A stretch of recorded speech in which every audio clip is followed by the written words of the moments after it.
radio nationale du Mali. Il est 9h à Bamako, la même heure à Bougouni.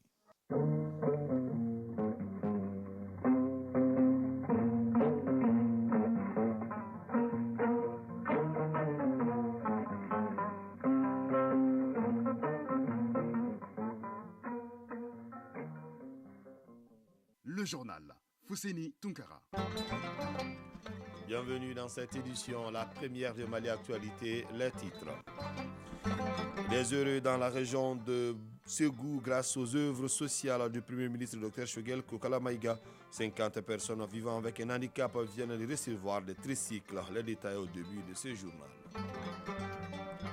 La journée de la souveraineté retrouvée, l'événement a été observé hier à travers le pays.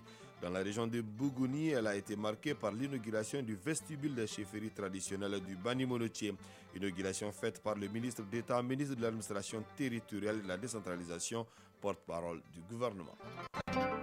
Focus Santé nous amène aujourd'hui en commune 1 du district de Bamako, précisément à Bankoni. Le quartier le plus peuplé de Bamako avec plus de 132 000 habitants, n'a qu'un seul CSCOM. Et nous serons en direct avec Fambourou Djouté pour la page sport.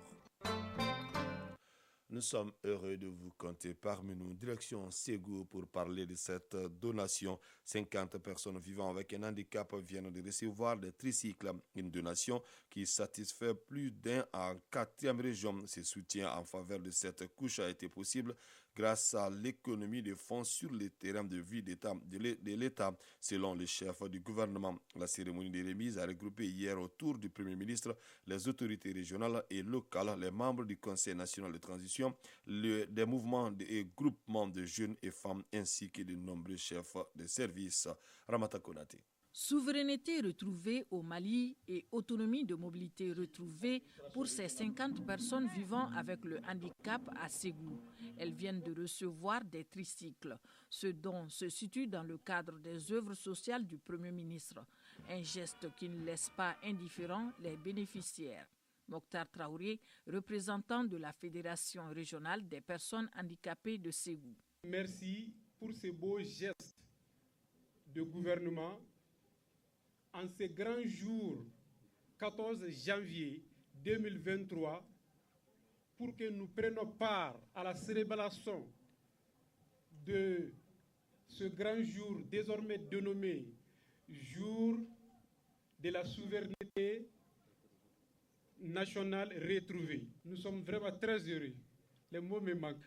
Plein de symboles, ce geste du Premier ministre à l'endroit de cette couche vulnérable constitue un réconfort, un renfort à la confiance retrouvée. Modibo Traoré, maire de la commune rurale de Sébougou. La remise des mototricycles aux handicapés signifie tout simplement que le Malikura est en marche. Personne n'est exclu. On peut dire que chacun compte dans ce Malibago. Merci beaucoup, Monsieur le Premier ministre. Je ne fais que vous féliciter avec votre président, le président de tous les Maliens, parce que c'est celui qui nous a donné vraiment la souveraineté réelle. Dr Choguel Kokala Maïga, Premier ministre.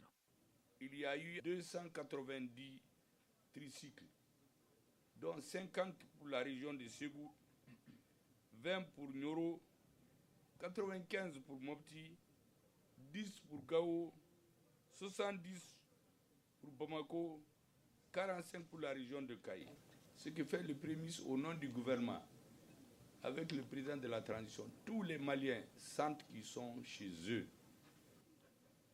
Et pour être sûr, nous ne sommes pas allés chercher ailleurs. On a cherché une structure para-étatique qui est très proche de l'État, la GTR, pour lui confier ce travail. Tout ce que nous faisons là, c'est pour rendre les Maliens de plus en plus heureux chaque jour. Cette remise de dons est aussi l'occasion pour le chef du gouvernement de rappeler quelques actions réalisées qui, selon lui, prouvent à suffisance que le train de la refondation du Mali avance, certes avec peu de moyens, mais sûrement. Dr Choguel Kokala Maïga, Premier ministre. Au Mali, beaucoup de choses sont faites qui nous restituent notre souveraineté. Nous avons des avions de chasse, des avions de combat, nous avons des drones avec les mêmes montants.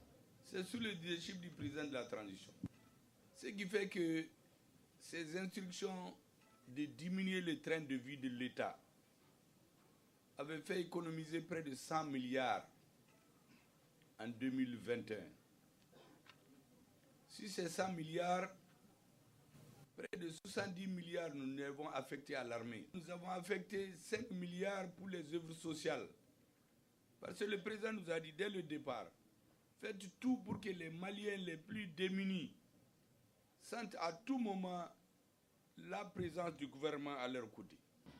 Cette remise de motos bien adaptée aux personnes vivant avec le handicap vient rallonger la liste des œuvres sociales du chef du gouvernement dans la région de Ségou. Des œuvres qui touchent le domaine de la santé et de l'amélioration des conditions de vie de la population à travers respectivement des dons d'ambulances et de fourrage. Ségou, Ramata Konaté, Karamogo Traoré pour l'ORTM. La capitale du Bani Mouneti a célébré hier, le 14 janvier, la journée de la souveraineté retrouvée en 2 temps. D'abord, l'inauguration du vestibule des chefferies traditionnelles de Bougouni et une conférence des cadres sur la souveraineté retrouvée.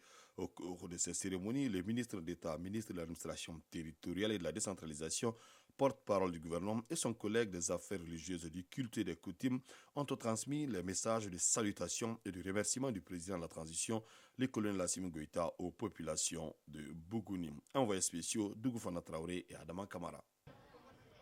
Il se dresse désormais majestueusement devant la place publique de la capitale du Bani Mouneti. 8 mois après la pose de sa première pierre, le vestibule des chefferies traditionnelles de Bougouni est inauguré ce 14 janvier 2023. L'édifice comprend un niveau plus le rez-de-chaussée, des terrasses, des bureaux VIP, un SAS, un salon VIP, une grande salle de réunion, un pied-à-terre, une salle de prière, entre autres. Le joyau a coûté près de 200 millions de francs CFA au budget de l'État. Le site est un lieu de pèlerinage car abritant le tombeau d'un valeureux guerrier et saint issu de la famille fondatrice de Bougouni.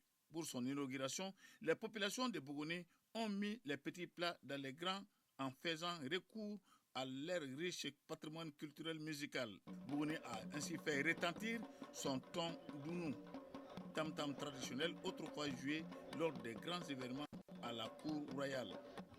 L'Umpolon, l'Ungoni des chasseurs et les prestations de Nyana Dentou, la reine du Didati Nawa Dumia, la diva du Wassoulou Oumou Sangari et plein d'autres artistes étaient au rendez-vous. Les légitimités traditionnelles de Bougouni, par la voix de leur porte-parole, le chef de village de Yamfouila, le coordinateur des chefs de village de la région de Bougouni et le 3e adjoint au maire de Bougouni ont tous remercié les autorités pour les actes posés en faveur du développement de la région de Bougouni. Ils ont tout de même demandé la création d'un camp militaire à Bougouni en vue de renforcer leur sécurité. Le gouverneur de la région a pour sa part chaleureusement remercié le gouvernement et les populations pour leur accompagnement. Général de brigade Keba Sangari, gouverneur de la région de Bougouni. C'est le lieu pour moi et pour les populations du Bani Mouneti, du Wassoulou, du Tchendougou et de tous les restes de la région de Bougouni de dire un grand merci au président de la transition pour sa grande contribution à la construction de ces vestibules. Un grand merci pour avoir donné à notre pays sa dignité et sa place dans le concert des nations. Le président de l'association pour le développement de la région de Bougouni, Sidiki Mfa Konaté, a prôné le développement inclusif de la région de Bougouni avec l'accompagnement de tous. Cela passe aussi par le retour à nos valeurs sociétales, a-t-il insisté. Dans son intervention, le ministre d'État, ministre de l'administration territoriale et de la décentralisation, a tout d'abord fait entonner l'hymne national, observé 1 minute de silence en la mémoire des combattants et personnes civiles tombées sur le champ de l'honneur, avant de transmettre le message de remerciements et de félicitations du président de la transition, le colonel Assimi Goïta, aux populations de Bougouni. Colonel Abdoulaye Maïga, ministre d'État, ministre de l'administration territoriale et de la décentralisation.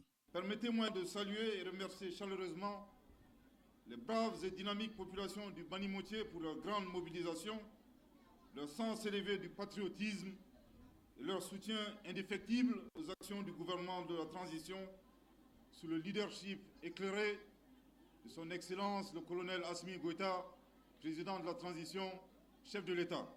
C'est donc l'occasion de vous adresser les vifs et chaleureux remerciements du président de la transition, chef de l'État, pour votre engagement, vos apports à la construction du Mali courant. Au nombre des initiatives majeures du gouvernement figure en bonne place la valorisation de la fonction des légitimités traditionnelles, se traduisant par l'institution d'une journée dédiée aux légitimités. Maïga, ministre d'État, ministre de l'administration territoriale et de la décentralisation. Le chemin pour la refondation du Mali et la préservation des acquis de la transition est épineux, mais je puis vous assurer que rien ne sera comme avant.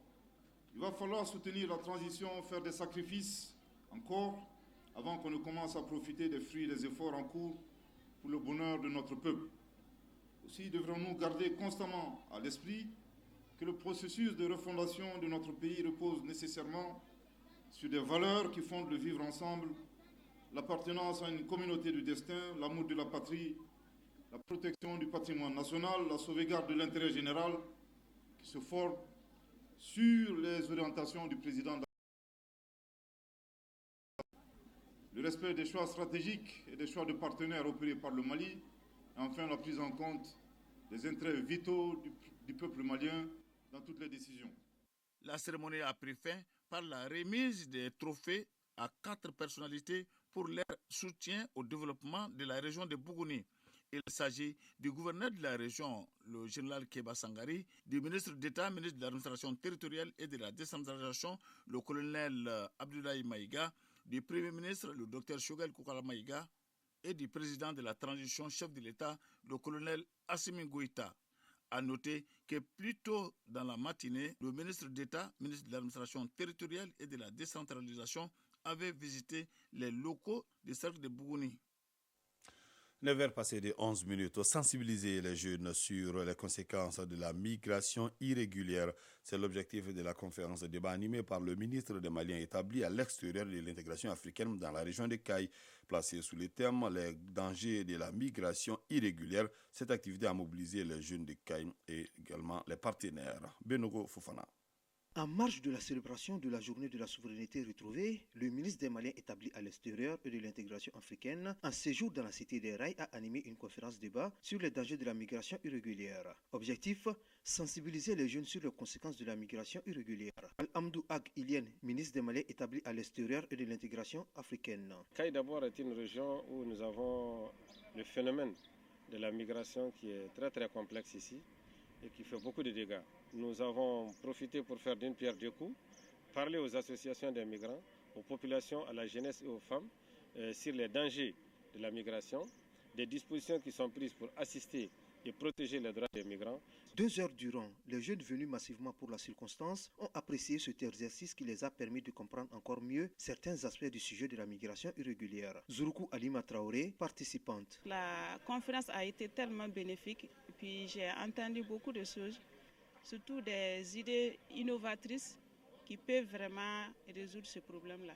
Seydou Boubacar Tangara, participant. Ça a été vraiment bénéfique, tu as pu retenir beaucoup de choses. C'est juste une question, bien sûr, quand même de tradition au Mali. L'État est en train de tout faire juste pour cadrer la migration. Al-Amdou Ag Ilien, ministre des Maliens établi à l'extérieur et de l'intégration africaine. Je voudrais vraiment lancer un appel ici pour demander aux jeunes de Caille que Caille dispose de toutes les ressources pour faire le bonheur de son peuple. Il y a suffisamment de terre ici, il y a suffisamment d'eau ici, il y a beaucoup de ressources naturelles. Pour la fixation des jeunes dans le cercle de Caille, le gouvernement du Mali a déboursé un fonds de développement durable qui s'élève à plus de 1 milliard de francs CFA destiné à 350 jeunes pour la riziculture et 500 femmes pour le maraîchage. Auparavant, le ministre avait visité l'antenne de la délégation générale des Maliens de l'extérieur située dans la commune de Bakassi. Caille, Binogo Fofana, Lassana Keita pour l'ORTM.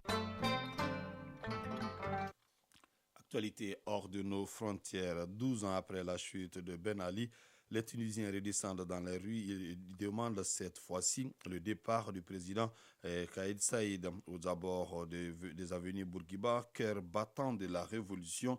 Il y a 12 ans, pas moins de 6 rassemblements différents étaient organisés hier samedi. Le parti islamiste Ennahda drainant le gros des troupes. À quelques encablures de là, les partis de gauche ont réussi à attirer quelques grappes de militants. L'un d'eux explique que tous ont un même objectif, mettre fin au pouvoir de Kais Saied. Ce samedi 14 janvier, donc hier samedi 14 janvier, le gouvernement péruvien a décrété l'état d'urgence dans la capitale Lima et plusieurs autres régions en raison des manifestations contre la présidente Dina Boluarte qui ont fait au moins 42 morts dans le pays depuis 5 semaines. Les craintes d'un nouveau cas, George Floyd, ressaisissent l'Amérique. Un enseignant noir est mort après avoir été immobilisé au taser par des policiers de Los Angeles. C'était le début janvier, mais les vidéos de l'arrestation enregistrées par les caméras embarquées bien sûr par des agents viennent juste d'être rendues publiques. Et surtout, l'homme est le cousin de la cofondatrice du mouvement qui se bat justement contre les violences policières faites aux Noirs. Focus Santé. Focus Santé nous amène aujourd'hui en commune 1 du district de Bamako, précisément à Bankonim, ce quartier le plus peuplé de Bamako avec plus de 132 000 habitants, n'a seulement qu'un seul CSCOM, l'Assacoba. Un renforcement se fait donc sentir car selon les normes, un CSCOM doit couvrir 5 000 à 10 000 habitants. On en sait plus avec Barakissa Ouattara. En 1989, voyait le jour le premier centre de santé communautaire de Bamako, l'association de santé communautaire de Bankoni Assacoba. Elle a été créée à l'initiative d'un groupe de notables du quartier périurbain de Bankoni en commune 1 du district de Bamako. Souri Diallo, chef de quartier de Bankoni Flabougou. Avant, les femmes de Bankoni se cotisaient. À la fin du mois, elles faisaient appel à des médecins pour la vaccination de leurs enfants et les consultations prénatales.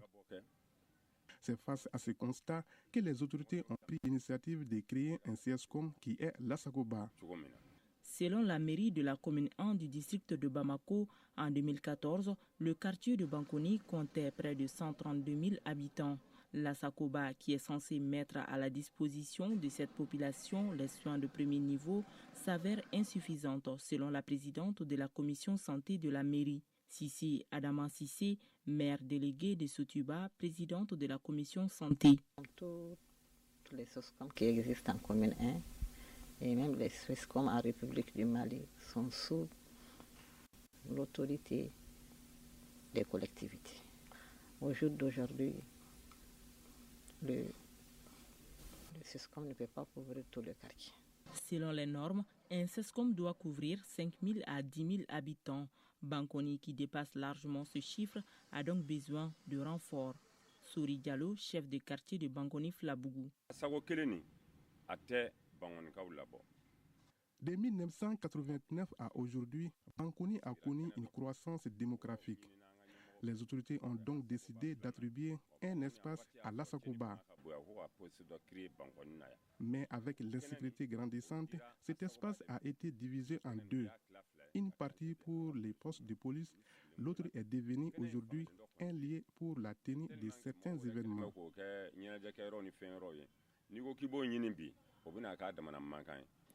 Mais au dire du médecin-chef du CCRF de la commune 1 du district de Bamako, ce boom démographique n'entache en rien la bonne couverture sanitaire du quartier, car avec le développement du secteur privé et la promotion autour du partenariat public-privé, la population arrive à trouver d'une manière ou d'une autre sa satisfaction auprès des différents prestataires.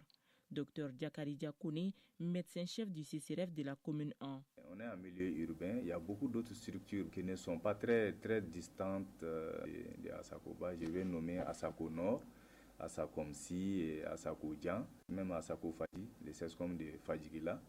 Donc en fonction de la distance, je pense que les normes ne sont pas dépassées. Mais en fonction de la population, La prise en charge par activité, au niveau des activités, peut créer une concentration, mais de façon visible, cela ne se sent pas trop en termes d'insuffisance. Toutefois, il n'écarte pas le besoin de renforcement de structures sanitaires dans la commune, surtout le CCRF qui joue le rôle de coordination. Dr Diakari Diakone, médecin-chef du CCRF de la commune 1. Toujours est-il que le besoin d'avoir d'autres structures communautaires pour s'occuper de la population découle d'un constat qui, au niveau même de la communauté, nous avons aujourd'hui le grand besoin d'un renforcement des capacités. Nous sommes dans une exiguïté qui ne permet pas de mieux assurer les objectifs fixés par rapport à la satisfaction des besoins des populations. La SACOBA bénéficie également du statut du premier CESCOM universitaire du Mali. Elle est actuellement en restructuration en termes de bâtiments pour augmenter la capacité de prise en charge afin de faire face aux besoins de la population.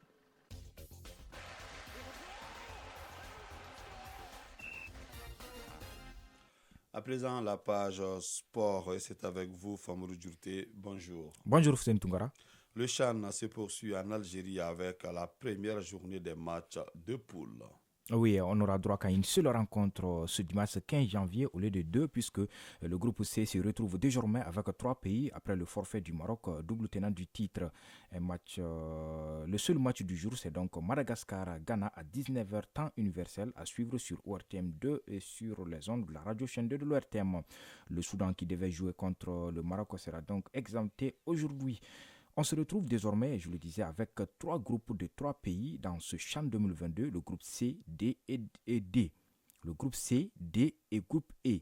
Tout porte donc à croire que le meilleur deuxième des 3 groupes à 3 équipes aura la chance de voir le second tour, mais tout cela reste à officialiser par la commission d'organisation du championnat d'Afrique des Nations de la CAF. Je rappelle que le forfait du Maroc double tenant du titre est dû à la situation politique tendue avec l'Algérie, une situation politique profonde et complexe. Le président de la CAF, Patrice Motsepe, s'est même prononcé là-dessus vendredi lors de l'ouverture de la compétition.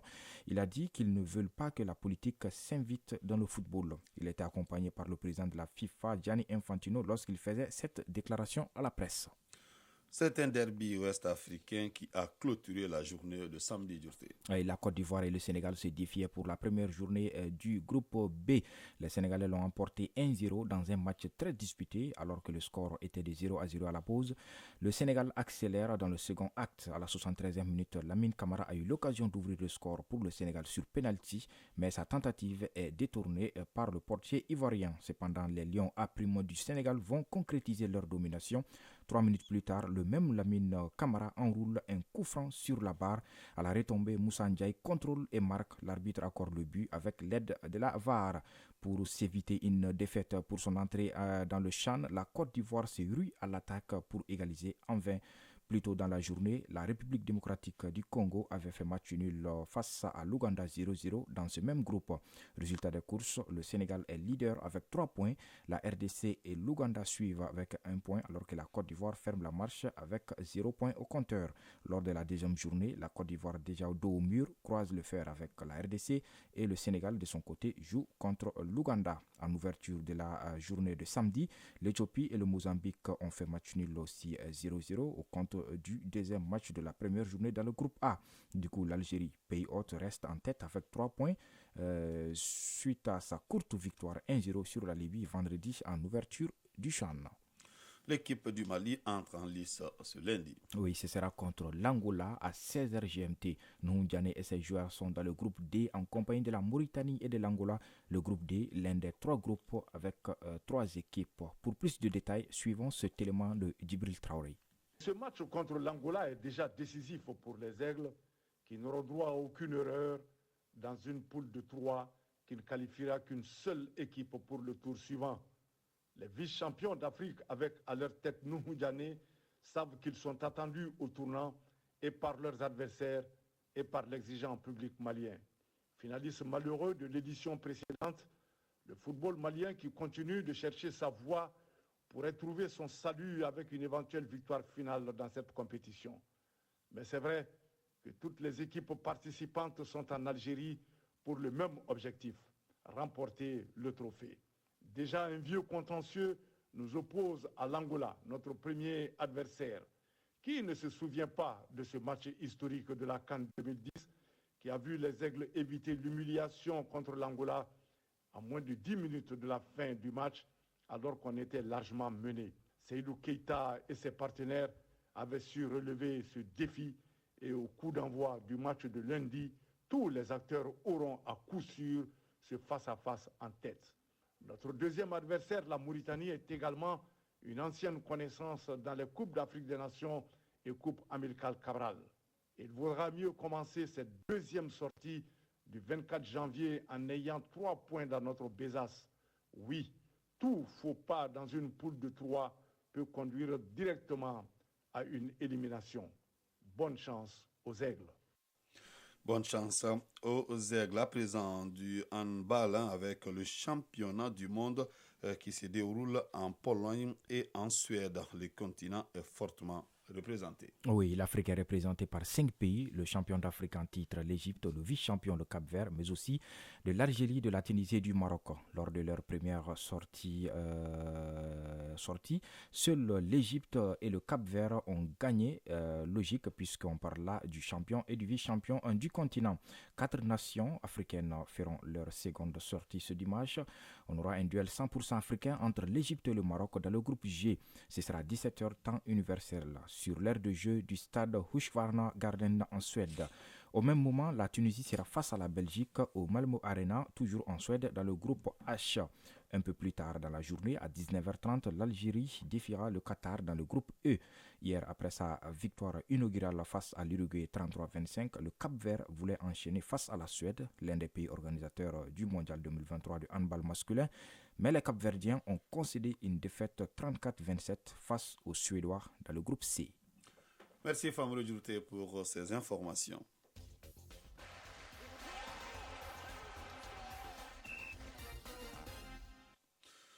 « 9h passées de 25 minutes, c'est donc la fin de cette édition qui vous a été présentée par Fousséni Tounkara. Bintou Traoré a assuré la connexion technique, une édition coordonnée par Ousmane Daou et Sekou Traoré a assuré la mise en ligne. Prenez bien soin de vous, que le bon Dieu nous protège.